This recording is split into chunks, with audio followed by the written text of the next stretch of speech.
Just a little bit of background before I start on the presentation. I'll just flick onto the agenda and just talk over that. This is a paper which is based on a pilot study that we did in Canada at Lafarge's Exshore plant at the foot of the Rocky Mountains. We don't yet have a full-size unit in operation. It's still sort of early days. We're hoping in the next few months to secure orders for 1 or 2 units around the world. So if you bear that in mind when we come to the questions. Some of this information has actually come from Lafarge Exshore. I did this as a joint paper with Reda Ambari, who's the process development manager at Lafarge Exshore. So he's added some of the background to it. So why do we need a cool cement? There's lots of reasons. There's current demand from the customer for tighter and tighter cement controls. There's the problems it potentially causes you in the silos for blockages. So we know cement is a hygroscopic product. It will absorb moisture from the atmosphere if the temperatures are not in balance. Maybe not so apparent at the moment, but I remember the good days when you could sell every ton of clinker you could make or turn it into cement. So a lot of the problems was feed going straight from the kiln or the cooler straight to the cement mill with no possibility of cooling in between. So quite a few reasons for the cement cooling trends. I'll skip through to 1 or 2 other slides just to give you some background. Obviously, I don't want to teach you the cement industry. I'm sure you all know where a cement cooler sits.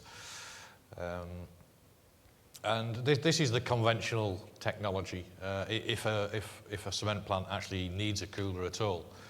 And this type of unit, as we know, is a cascading waterfall down the outside, and then the product being driven up through the middle. A couple of photographs to the right. These are actually from Exshore. Even when you put a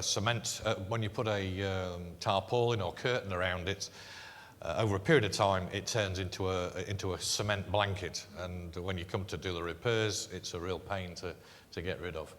And then a picture of the top and the amount of build-up you can incur there.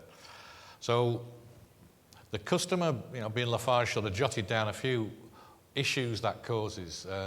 Blockaging of drains, because the cement gets into the water, it goes down through the drains and it starts to build up, and it causes floods and it causes all sorts of problems. I'm sure you know all the issues that you have with traditional cement type coolers. After they've been running for a while, you start to lose the efficiency because the water tracks over only part of the surface. If you've lost surface area, you've lost the cooling capacity. So a quick look at our technology. This technology has been around for about 25 years, but only in recent times have we looked at cement as an application for our technology. This particular example is actually cooling sand.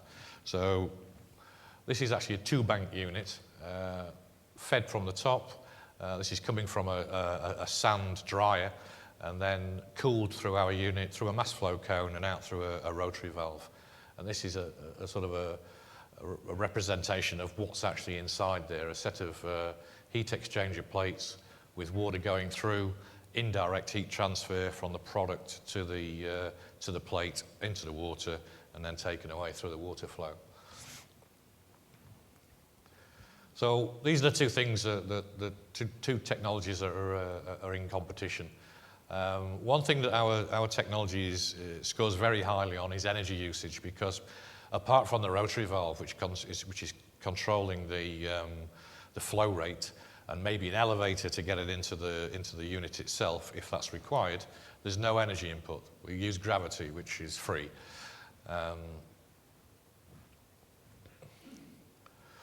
So a brief history of the industry or of the technology. So it was about 25 years ago it was developed. It was developed by a fertilizer company in Canada that was also a mining company, Caminco. We've actually achieved over 450 now. We're about 500 units.